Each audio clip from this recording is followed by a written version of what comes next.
Hey guys, something weird happened to me in Zombies in Spaceland where I got downed while I was going down the slide, and when I bled out, it did something weird to me where it didn't put me in the Afterlife arcade, but it thought that I was in there, so none of the zombies saw me. So I think that's what happened. I'm not entirely sure, but I think I've heard it happen to other people. But I took this opportunity to mess around with the boss and kind of get a closer look at him. I had always thought that he was really difficult to kill, and I've gone through like tons of ammo trying to kill this alien, and I was like, well, yeah, I'm just gonna start shooting him in the head and, you know, in the chest and see what happens. Like, where's his weak spot? How much does it actually take to kill him? So I had unloaded like several clips into his head and didn't notice any change on that light on his chest. So I thought, well, I'll just start shooting the light. And with about 10 shots to that light with the shredder, he dropped to his knees. And I was like, oh, I guess this is his critical hit spot. This is the only place that you can damage him. And if we're trying to get him to become vulnerable and expose that backpack, you can see how that light and all those wires are hooked to that backpack like his life source. I had heard people say that you couldn't injure him with any other gun than one of the wonder weapons, so I wanted to try just a regular gun. I've got the RPR here. It is pack-a-punched,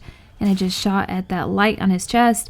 It did take a little bit of time, but eventually it went down to the orange and then finally the red. So yeah, you can kill him with a regular gun. With a regular weapon, it does take quite a bit of ammo, but if I was using the shredder right here, it would take about 9 to 10 shots and it would drop him for the first time so you could melee his backpack. After you drop the alien to his knees the first time and melee his backpack, the second time you have to shoot his light, he gains a little bit of health. So the first time shooting him with a shredder, it takes 9 or 10 shots. The second time, it takes 12 shots to the chest. And the third time, it takes 15. Again, this is just using the shredder. I haven't tested the other wonder weapons on him, but I'm sure it's probably somewhat comparable. I'd heard people talk about the head cutter is very damaging against him if you kill zombies around him, but I haven't tried that yet. So as far as health goes and how much this alien boss has, he has very little health, but it's just that shot to the chest that's required to kill him, and that's what's tricky. You can see here I finally got that light to turn red with just a regular gun, so it does take a little bit of time. You definitely want to use a wonder weapon on him, but finally got him to drop to his knees. I meleeed his backpack, and now I'll show you how quick it is to get him to drop to his knees with the shredder. And this is the second time you have to damage him, so this time it's going to take 12 shots.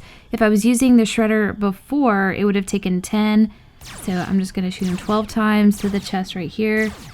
You can see that it starts to turn very quickly, so yeah, he doesn't have much health at all. And then right about here, yeah, there it's red, and then here I'm going to drop him. So yeah, that's all you gotta do. Now I'm gonna melee his backpack again, and then for the third time, it's gonna take 15 shots to the chest, and then he's gonna completely die. You can pick up the alien fuse and pack-a-punch the gun. I definitely wanna test this out against the other wonder weapons and see if they're better than the shredder, but so far this is a pretty good gun to use against him. And some people may already know this, that you have to just shoot his chest light, and that's the only place you can damage him. I'd made a tweet yesterday just asking, is this common knowledge? And there was a lot of people that didn't know, and I didn't even know until my game had screwed up and the alien was frozen and I was able to like figure out where to shoot him. But I hope this helped you guys out. This is going to make the boss fight just a little bit easier. It's still pretty tricky, but I hope you guys enjoyed this. I'll see you next video.